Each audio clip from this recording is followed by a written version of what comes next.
오늘 본문 말씀을 보면서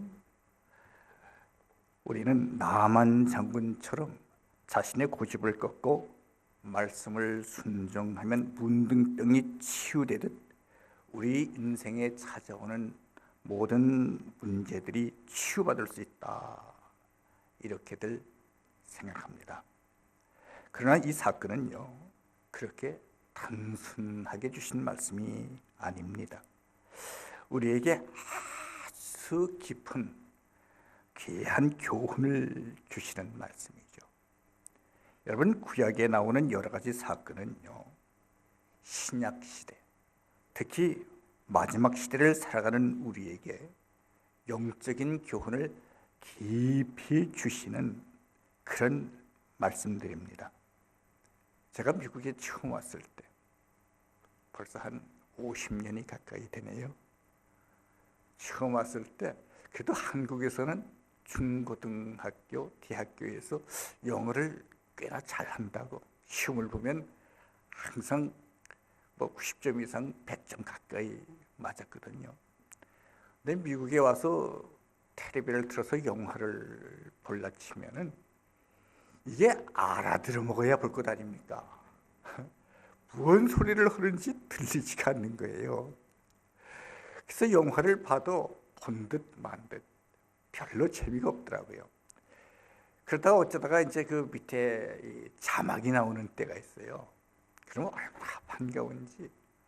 그 자막을 보면서 영어는 문장을 잘 이해를 하니까 자막을 보면서 화면을 보면요, 그 영화 내용을 그래도 다는 아니지만 그래도 이해를 하겠더라고요. 그리고 얼마나 바빠요. 자막 보랴, 화면 보랴. 근데 자막과 화면을 동시에 봐야 그 영화의 스토리를 제대로 이해를 합니다. 근데 신약과 구약 성경이요, 똑같아요. 구약 성경은 그런 영화의 그 화면과 같은 것이고, 신약 성경은요, 그 밑에 자막과 같은 거예요. 예를 들어서 이런 생각을 한번 해보세요.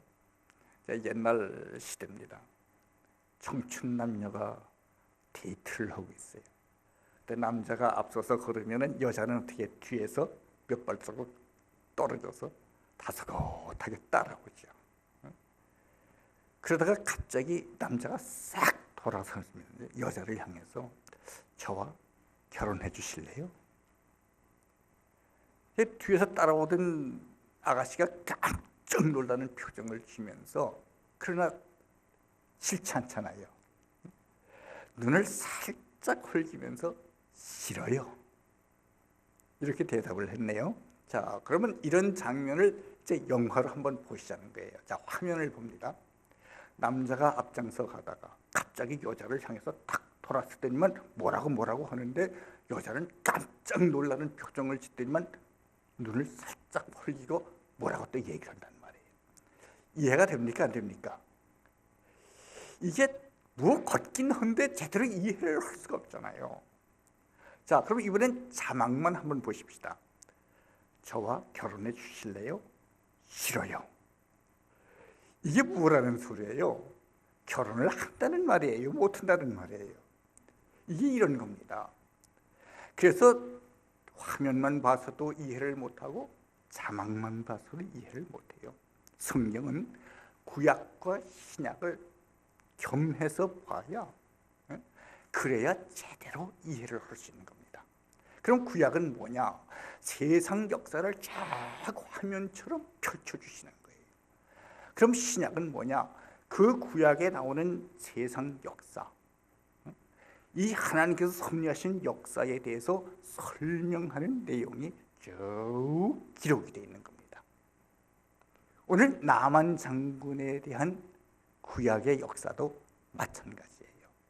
이 구약의 나만 장군에 대한 이야기에 대해서 우리가 제대로 이해를 하려면 또 신약에서 자막을 찾아봐야, 그래야 제대로 이해를 할 수가 있단 말이에요. 그렇지 못하면은 이 나만 장군 이야기를 보면서 야, 나도 고집 꺾고 순종해서 만사 형통하자, 이렇게 돼버리는 겁니다. 자, 그렇다면 이 나만 장군에 대한 이야기가 도대체 어떤 이야기일까? 이제부터 본문 1절 말씀이죠. 하나하나 짚어가면서 살펴보겠습니다. 자, 본문에서 나만 장군을 어떻게 소개를 하고 있습니까? 제일 첫 번째로 뭐라 그러죠? 아람 왕의 군대 장관 나만은, 이렇게 소개를 합니다. 자, 나만이 어떤 사람이라고요? 아람 왕의 군대 장관.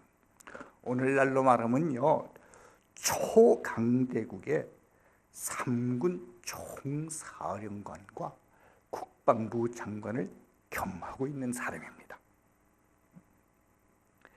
장관이면서도 직접 전쟁터에 나가서 싸우는 야전 사령관 장군이에요.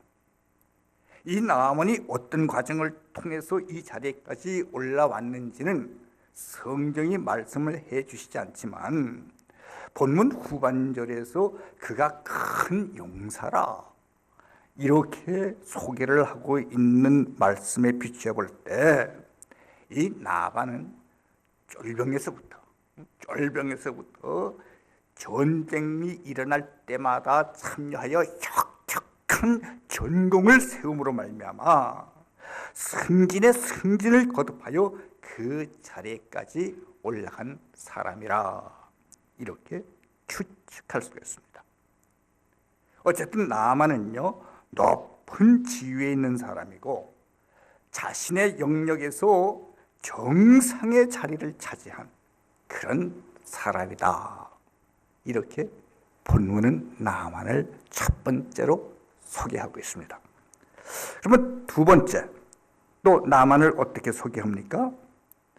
그의 주인 앞에서 크고, 이렇게 소개를 하고 있어요. 그의 주인 앞에서 크고, 나만은 그의 주인 앞에서 큰 자다, 이렇게 말씀하고 있죠. 자, 군대의 모든 지휘권을 가지고 있는 그런 사람이요, 왕의 두터운 신임을 받는 경우는 아주 드뭅니다. 역사적으로 볼 때 대부분요, 왕은 군사의 지휘권을 가지고 있는 사람을 늘 경계를 합니다. 오히려 군의 지휘권을 가진 장군의 인기가 높아지면요, 그 사람을 쳐내죠. 왜요? 자기의 왕좌가 흔들릴 것 같으니까. 그래서 인기 있는 장군은요, 왕이 두려워합니다. 그래서 자신의 모든 권력을 최대한 이용을 해서 그 사람을 어떻게든지 쳐내려고 애를 써요. 이것이 역사적으로 볼 때 많은 경우 그렇습니다. 그런데 나만의 경우는 어떻다 그랬어요? 이거하고 전혀 다릅니다. 아람 왕은 자기 나라의 군대 장관, 총사령관을 깊이 신임했다, 이렇게 성경이 우리에게 말씀하고 있죠. 그래서 그의 주인 앞에서 큰 사람, 이렇게 나만을 소개합니다. 자, 그럼 세 번째로 뭐라고 소개합니까? 또 존귀한 자니, 존귀한 자니. 자, 왕이요, 나만을 멸시하거나 뒤로 제쳐두는 것이 아니고 아주 총애를 남김없이 부어줬다고, 그렇게 성경이 말씀합니다. 전쟁에서 늘 혁혁한 전공을 세움으로 말미암아 왕국의 세력을 확장시켜 왔고, 또 왕에게 아주 큰 도움을 줬기 때문에 왕은요, 나만에게 참사와 함께 보상을 아끼지 않았죠. 이렇게 나만은 왕으로부터 매우 존귀하게 여겨졌던 인물이다, 이렇게 성경은 또 나아만을 소개합니다. 그리고 네 번째로 갑니다.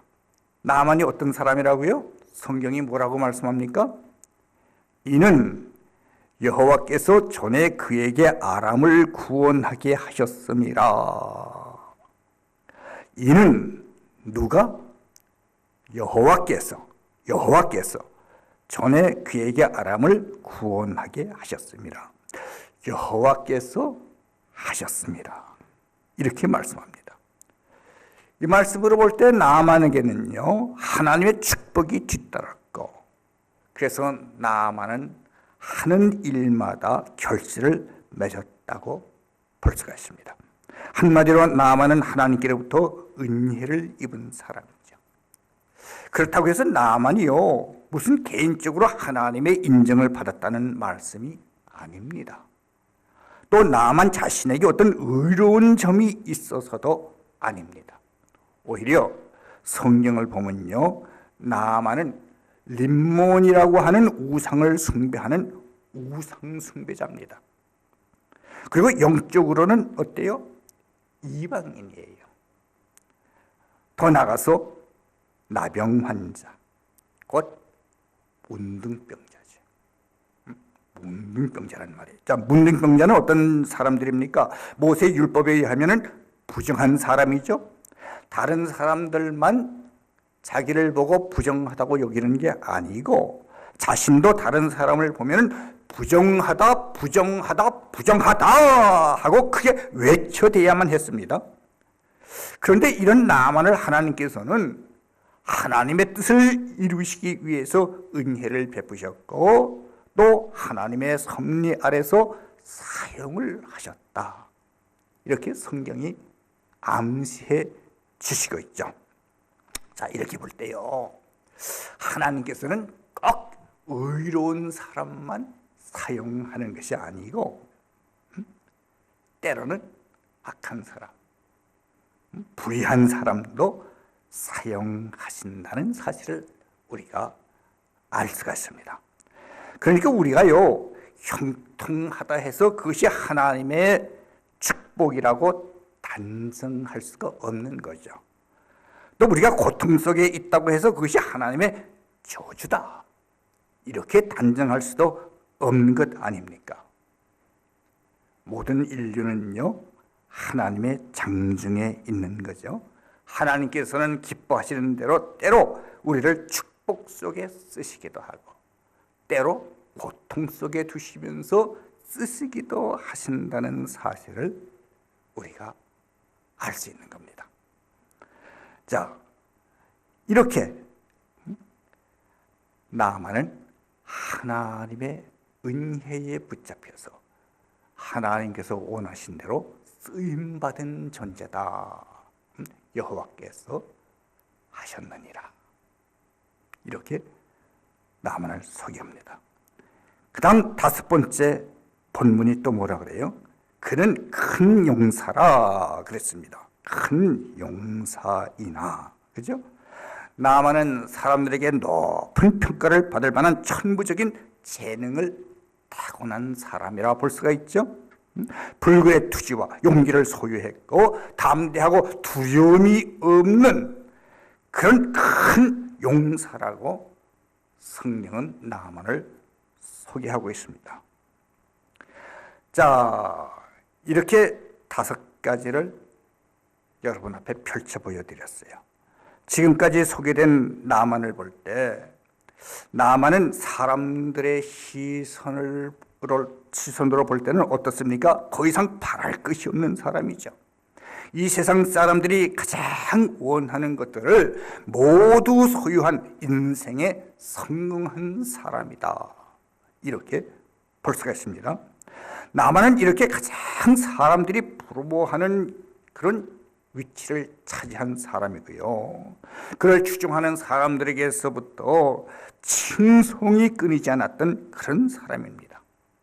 조국의 방패였고 왕의 인정과 총애를 한 몸에 받은 인물이었음을 우리는 성경을 통해서 볼 수가 있습니다.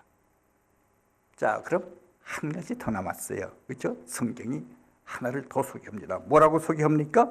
나만을 나병 환자더라. 나병 환자더라.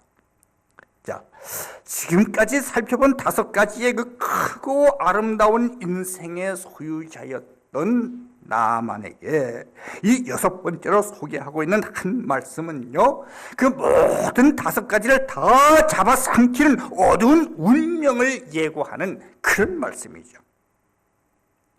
무언가가 철저하게 나만을 파괴할 뿐만 아니고 앞으로 모든 희망과 꿈을 빼앗아갈 어두움이 깊게 나만을 덮치고 있는 그런 말씀입니다. 바로 그 말씀이 6번째 소개하고 계시는 나만은 문둥병자였다, 이 말씀이에요. 여기에 나만의 비극이 놓여 있는 겁니다. 말씀드린 대로 앞서 살핀 5가지를 어둡게 하고도 남는 것이 바로 치유가 불가능한 더럽고 추악한 질병에 잡혀있는 나만의 실질적인 모습입니다. 결코 처지가 나아질 가능성이 없는 불쌍한 존재, 모든 사람들이 꺼려할 수밖에 없는 그런 존재, 이것이 바로 나만의 모습입니다. 자, 몇 가지 말씀드렸죠? 6가지. 뭐 자세히는 기억을 못하셔도 나만을 성경은 6가지로 소개하고 있다, 이렇게 기억하시면 좋을 겁니다. 자, 또 있어요, 없어요? 더 이상 있어요, 없어요? 다예요. 자, 나만이 어떤 사람이에요? 엄청나게 전공을 세운 귀한 사람입니다. 소개를 하려면 6가지밖에 없을까요? 더 있을까요? 얼마든지 더 있겠죠. 근데 성경은 더 소개를 할 듯 하면서도 굳이 6가지로만 나만 장군에 대해서 소개를 하고 있다는 거예요. 자, 그렇다면 그 이유가 뭘까? 뭐 같아요? 바로 6이라고 하는 그 숫자가 갖는 상징성 때문입니다. 6이라고 하는 숫자 아시죠? 무슨 수예요? 사람의 수. 그렇죠? 여기에 비해서 7은 뭐예요? 완전수, 하나님의 수죠. 하나님의 수, 완전수입니다. 하늘의 수, 셋, 땅의 수, 넷. 하늘의 수, 성부, 성자, 성령, 셋. 땅의 수, 동서남북, 넷. 그래서 7은 완전수예요. 자, 여기에서 하나를 빼면 뭐예요? 6이에요. 그래서 불완전수입니다. 사람의 수예요. 그래서 계시록에 보면 666이라는 숫자도 등장하지 않습니까? 자, 사람 수예요, 6은요. 그러니까 나만에 대해서 성경이 소개를 하는데 꼭 6으로 끝을 맺어버리고 말았다? 이건 뭘 얘기합니까? 바로 나만을 가리키면서 높은 영예와 지위를 차지한 나만이 문둥병자라고 하는 이 사실이 바로 인간인 저와 여러분의 모습이라고 말씀하시고 있는 겁니다. 하나님의 말씀은 사람을 높이지 않으세요. 도리어 사람을 눕혀버리십니다. 티끌 가운데 눕혀버렸어요. 진리의 말씀은 인간의 본성을 아름답게 채색하지 않습니다. 있는 그대로 묘사하십니다. 인간의 본성을 칭찬하시기보다는 깎아내리시죠. 죄악되고 부패하고 썩고 타락했다고 말씀하십니다. 그래서 의인은 없나니 하나도 없다 말씀하시더니 더 나아가서 전에 악한 행실로 멀리 떠나 마음으로 원수되었던 너희를 하고 말씀하십니다. 따라서 인간은요, 율법의 정죄와 저주 아래 놓이게 됐고 하나님의 거룩하신 진노가 우리 위에 머물렀다고 성령은 선언하십니다. 이렇게 진리의 말씀은요, 우리 인간은 본성적으로 문둥병자고 악하고 더러워서 하나님 앞에 설 수 없는 자라서 하나님의 생명에서 떠나 있는 자라, 이렇게 말씀하고 계시는 겁니다. 우리가 혹시 이 세상에서요, 귀한 지위를 차지하고 그래서 뛰어난 위치에 있고 또 직업적으로도 성공을 거두고 부도 많이 모으고 또 칭송받을 만한 업적을 이루어서 사람들 앞에 고귀한 존재, 부러운 존재가 되었다 할지라도 하나님 앞에서는 문둥병자예요. 하나님과는 결코 함께할 수 없는 존재라고 하는 이런 사실을 성경은 우리에게 고발하고 계시는 거예요. 이게 바로 본문에서 가르치는 교훈입니다. 우리는 나만과 같은 존재라는 말씀이에요. 곧 나만과 같이 우리의 겉으로 드러난 모습은 참으로 귀하고 귀한 존재지만 우리의 참 모습은 엄청난 죄인, 그야말로 두렵고도 비참한 죄인의 모습이라고 하는 사실을 우리에게 일깨워주고 있습니다. 본문은 나만을 소개하기를 그는 크고 존귀한 자나 나병 환자더라. 그래서 다 띄고 이렇게 가볍게 소개를 할 수가 있습니다. 그는 크고 존귀한 자나 나병 환자더라. 한번 따라해 보시겠습니까? 그는 크고 존귀한 자나 나병 환자더라. 다시 말해서 우리는요, 비록 크고 존귀한 자나 결국은 뭐라고요? 나병 환자라, 문둥병자라, 이 말씀입니다. 여러분은 크고 존귀한 자예요. 어때요? 아니에요? 에이, 뭐 나 같은 사람이 크고 존귀한 자가 될 리가 없지, 그렇게 생각하십니까? 그럼 한번 제가 물어보죠. 옆에 계신 분이 혹시 여러분을 향해서 뭐라고 듣기 싫은 소리를 하면요, 여러분 어떻게 생각합니까? 지까지게 무언데 나를 뭐라 그래? 응? 지가 뭐 잘났다, 그래요 안 그래요? 그게 무슨 소리예요? 나는 크고 존귀한 자다, 이 말씀이에요. 나는 크고 존귀한 자입니다. 그렇지만 뭐예요? 나병 환자더라, 문둥병자더라, 이 말씀이에요. 그렇기 때문에요, 하나님 앞에서는 우리가 영적인 문둥병자라고 하는 사실을 결코 잊지 마십시오. 이사야서 1장 말씀 그대로입니다. 발바닥으로부터 정수리까지 온전한 곳은 한 군데도 없고요, 거룩하신 존재 앞에 상한 것과 터진 것과 새로 맞은 흔적뿐이라는 사실을 직시하셔야 됩니다. 그리고 하나님 앞에 무릎을 꿇을 때, 그래서 하나님의 판결을 그대로 받아들일 때 비로소 우리에게는 희망이 있고 소망이 있는 겁니다. 오늘 본문이 그걸 우리에게 가르치고 계시는 거예요. 자, 그렇다면 왜 하필 문둥병자입니까? 그 많은 질병들이 있는데 왜 하필 나만과 문둥병을 갖다 연결시켜주고 있는 거예요? 무슨 의미입니까? 구약시대의 모든 질병이 다 그렇습니다. 이스라엘에게 명백하게 선포됐죠. 병이라고 하는 것은 죄의 증거이자 죄의 열매라 하는 것이 구약시대의 주일한 개념입니다. 그래서 하나님께서는요, 각종 질병에 대해서 개별적으로 정결이식을 요구하십니다. 이게 율법의 뜻이에요. 그런데 그렇게 하면 어떻게 됩니까?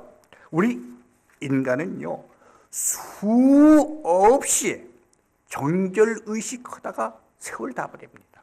그렇지 않겠어요?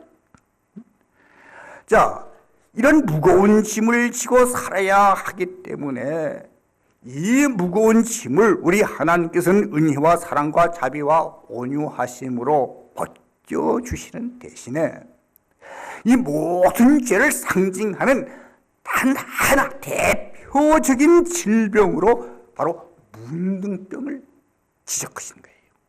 그러니까 문둥병은 모든 죄의 상징성을 가지고 있습니다. 레위기 13장 14장 말씀에 보면 문둥병에 대해서 자세하게 말씀을 해주시는데 나중에 한번 확인해 보십시오. 자, 이렇게 문둥병은요 실제적으로 무서운 질병일 뿐만 아니고 더 무서운 질병인 죄를 상징하는 그런 질병입니다. 그러니까 문둥병에 걸리면 누구한테 가죠? 의사한테 가가지고 치료받습니까? 성경이 누구를 찾아가라 그랬어요? 문둥병에 걸리면 제사장에게 가라 그랬어요. 제사장이 병치료하는 의사예요. 근데 문둥병에 걸리면 그 사람은 반드시 제사장에게 가야만 되는 겁니다. 왜요? 이것은 그냥 육신의 질병으로 끝나는 게 아니고 죄를 상징하는 영적인 질병의 열매이기 때문이에요. 이렇게 문둥병은 영적인 죄악을 상징하는 그런 상징성을 가지고 있습니다. 그래서 문둥병에 걸리면요 그 치료 방법은 오로지 단 하나, 하나님께서 정결하게 만들어 주시는 방법밖에 없는 겁니다. 이것이 문둥병이에요. 자, 그렇다면 예수님께서 이 땅에 오셔서 제일 먼저 인간의 병을 고치실 때 제일 먼저 고쳐주셔야 될 병이 무엇일까요? 뭐 같아요? 난 놓고 기억자도 모르면 안 되잖아요. 자, 뭘 제일 먼저 고치셨을까요? 무슨 병을? 문둥병자입니다. 그래서 문둥병자부터 예수님께서 고치시는 거예요. 자, 신약 성경의 첫 번째 책이 뭐죠? 마태복음. 그 가운데서 마태는요 예수님의 사적에 대해서 기록하고 있는데 첫 번째 기적으로 문둥병 고치시는 사건을 기록하고 있습니다. 찾아보실래요? 마태복음? 이건 한번 찾고 지나가시죠. 8장입니다. 마태복음 8장 1절부터 3절 말씀이에요.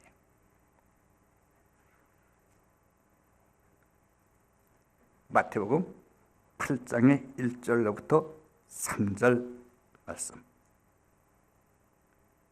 다 찾았어요? 함께 받들겠습니다. 예수께서 산에서 내려오시니 수많은 무리가 따르니라.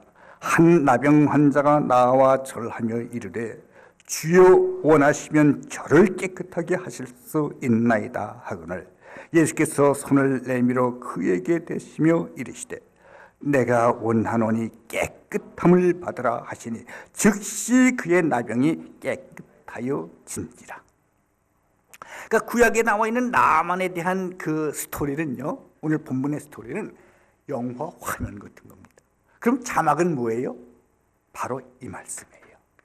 마태복음 8장 1절 3절 뭡니까? 예수께서 손을 내밀어 그에게 대시며 이르시되 내가 원하노니 깨끗함을 받으라 하시니 즉시 그의 나병이 깨끗하여 진지라. 여러분, 우리 인간이 평생 듣는 말씀 가운데 이것처럼 고귀한 말씀이 어디에 또 있습니까? 내가 원하노니 깨끗함을 받으라. 그러니 저와 여러분은요 참으로 복되고 복된 사람들 아닙니까? 아닙니까? 우리의 문둥병의 깨끗함을 받은 이 일, 우리의 죄가 깨끗하게 사함을 받고 정결함을 얻은 이 일,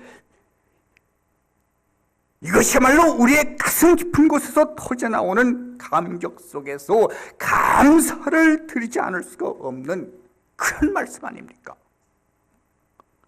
여러분, 요한일서 1장 7절 여러분 잘 아시죠? 그 선언이 무슨 선언입니까? 그 아들 예수의 피가 우리를 모든 죄에서 깨끗하게 하실 것이요. 그 아들 예수의 피가 우리를 모든 죄에서 깨끗하게 하실 것이요. 할렐루야. 할렐루야. 오늘 본문은 말씀하십니다. 나만은 크고 존귀한 자나 나병 환자였더라. 이 절망의 외침 속에서 그 아들 예수의 피가 우리를 모든 죄에서 깨끗하게 하실 것이요 하는 이 선언은요, 하늘과 땅이 요동치며 온 우주가 경악하며 뒤집어지는 놀라운 선언인 겁니다. 바로 이 선언을 위해서 성경 속에 나만 장군과 문둥병이 등장하고 있는 거예요. 어떻습니까, 여러분? 여러분 아닙니까? 나만과 같이 크고 존귀한 자임에도 불구하고 문둥병자였다고 하는 사실을 인정하십니까? 그리고 예수의 피가 우리를 모든 죄에서 깨끗하게 하셨다고 하는 사실을 여러분은 믿으십니까? 그렇다면 주먹 한번 불끈 쥐어보세요. 저는 저희 교회에서 이거 잘해요. 주먹 한번 불끈 쥐세요. 코앞에 갖다 대세요. 그리고 이제부터 따라해 보세요. 나는 크고 존귀한 자나 문둥병자였지만 예수의 피가 나를 모든 죄에서 깨끗하게 하셨느니라. 예수의 피가 나를 모든 죄에서 깨끗하게 하셨느니라. 할렐루야. 할렐루야. 응? 여러분, 내가 의로워서도 아니고 무슨 공로가 있어서도 아닙니다. 오히려 우리는 나만처럼 우상 숭배자였고 영적으로는 이방인이었고 또한 문둥병자였습니다. 그러나 예수의 피가 우리를 깨끗하게 하심으로 말미암아 우리는 의인이 되었습니다. 믿으시기 바랍니다. 아무 공로 없이 예수의 피로 깨끗함을 받은 겁니다. 자, 그렇다면 이제부터 어떻게 살아야 할까요? 어떻게 살아야 되겠습니까? 염치가 좀 있어야겠죠, 그렇죠? 염치가 좀 있어야 되는 건 아닙니까? 그래야 사람이라 할 수 있잖아요. 사람이 염치가 없으면은 다들 옆에서 손가락질합니다, 그렇죠? 그래서 염치 있는 사람이 좀 돼야죠. 그러니 어떻게 살아야 하죠? 성경은 저희들에게 수없이 강조합니다. 의의 옷을 입고 새 사람이 되어서 그리스도인답게 살아야 한다. 동의하십니까? 아멘이십니까? 로마서 12장 1절 2절이 이렇게 우리에게 말씀하시죠. 그러므로 형제들아, 내가 하나님의 모든 자비하심으로 너희를 권하노니 너희 몸을 하나님이 기뻐하시는 거룩한 산 제물로 드리라. 이는 너희가 드릴 영적 예배니라. 너희는 이 세대를 본받지 말고 오직 마음을 새롭게 함으로 변화를 받아 하나님의 선하시고 기뻐하시고 온전하신 뜻이 무엇인지 분별하도록 하라. 축복 속에서 쓰시면 축복 속에 쓰임받고 고통 중에 쓰시면 또 고통 중에 충실하게 쓰임을 받다가 우리 주님께서 부르시는 그날이 돼서 주님 앞에 서게 되면 양손에 못자국이 선명한 우리 주님께서 여러분을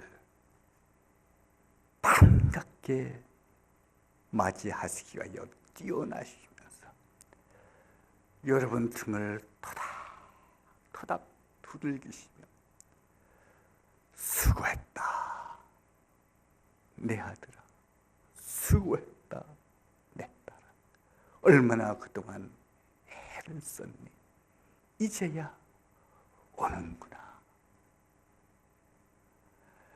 우리의 흐르는 눈물을 손수 닦아주시면서 이제는 주인의 잔치자리에 참여해라.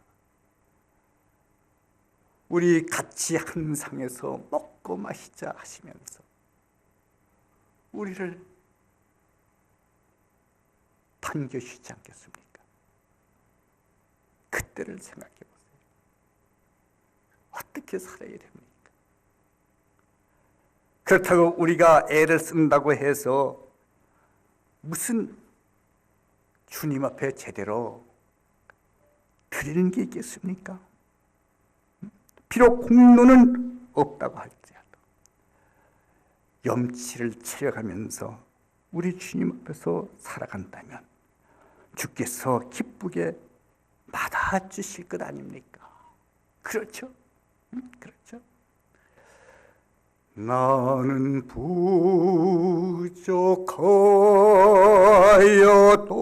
부족하여도 영접하실 터이니 영광 나라 계신 임그 우리 구주 예수라. 할렐루야. 우리 눈에서 흐르는 눈물은 그때 가서 닦으시기 바랍니다. 주님께서 닦아주실 것입니다. 저와 여러분이 또 언제 함께 예배를 드릴 수 있을런지 아무도 모르지만 또 같은 시카고에 살면서도 또 마주칠 수 있을는지 모르지만 그러나 우리가 주님 앞에 섰을 때 그 찬란한 하나님의 나라에 입성했을 때 정말 이 땅에서 눈물을 쏟으면서 우리의 믿음을 지키면서 살았기에 우리 주님께서 자랑스럽게 여겨주시는 그런 주의 백성들이 돼서 만난다면 얼마나 그 만남이 기쁘고 즐겁고 자랑스럽겠습니까? 그날 그런 만남이 될 수 있기를, 그래서 힘을 다해 수고하시는 그런 주의 사람들이시기를 예수 그리스도 이름으로 축원합니다. 기도드리시겠습니다.